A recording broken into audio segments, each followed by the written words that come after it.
Imagine playing a game where the prize isn't just a title or some treasure, but an entire nation. Well, one man proved that in a game like that, patience isn't just a virtue, it's a weapon. Today, we're diving into the life of Tokugawa Ieyasu, the man who waited, watched, and ultimately won Japan. But to really get a handle on Ieyasu, you first have to understand the world he was born into. It was a Japan that was completely fractured, just consumed by fire and ambition, with absolutely no one in charge to stop the chaos. For over 100 years, Japan was literally torn apart by civil war. This era, which we know as the Sengoku or Warring States period, was all about powerful warlords called daimyo. Each one had their own territory, and they were all constantly fighting for more power. It was just a time of endless betrayal and battle. And right into the middle of this brutal, unforgiving world, a child was born who would, believe it or not, eventually bring it all to an end. But his journey, it was going to be anything but easy. You see, his story doesn't begin with him being some powerful prince. Nope. It starts with captivity. His entire childhood was basically one long, hard lesson in survival and politics, all while being completely powerless. He was born Matsudaira Takechiyo in 1543 at Okazaki Castle, and he wasn't some big shot. He was the son of a pretty minor lord whose tiny territory was squeezed between two huge, predatory neighbors. So from the moment he was born, he was basically just a piece on a chessboard he had zero control over. And get this, at just 5 years old, he was sent away to be a political hostage. A year later, he was captured by a different rival clan. His whole childhood was spent as a pawn, learning about strategy and patience from inside the very castles of his enemies.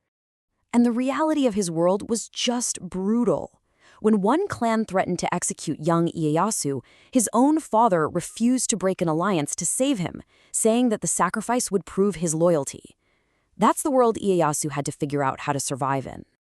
But living as a hostage taught him one thing better than anything else: how to wait for the perfect moment to strike.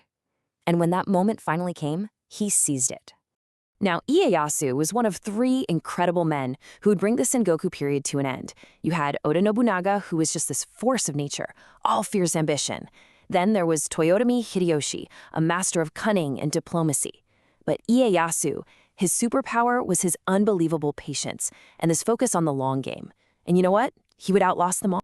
Later on, after Ieyasu allied with Hideyoshi, he was rewarded by being moved far away from the center of power, out to the undeveloped Kanto region.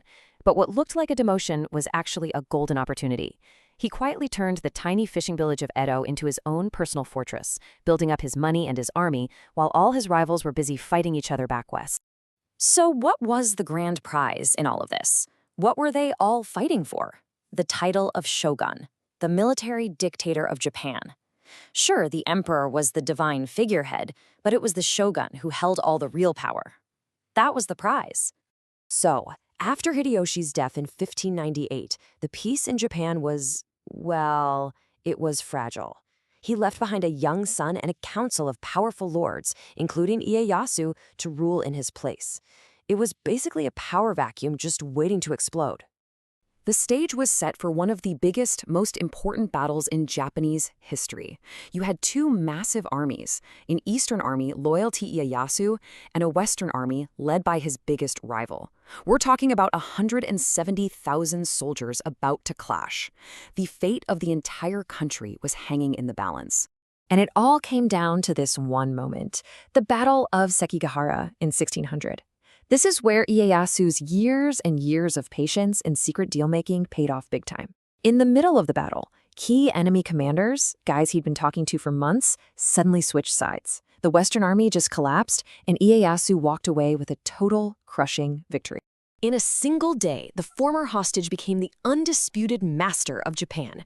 He had outmaneuvered, outsmarted, and, most importantly, outlasted every single one of his rivals. But, look, winning the war is one thing.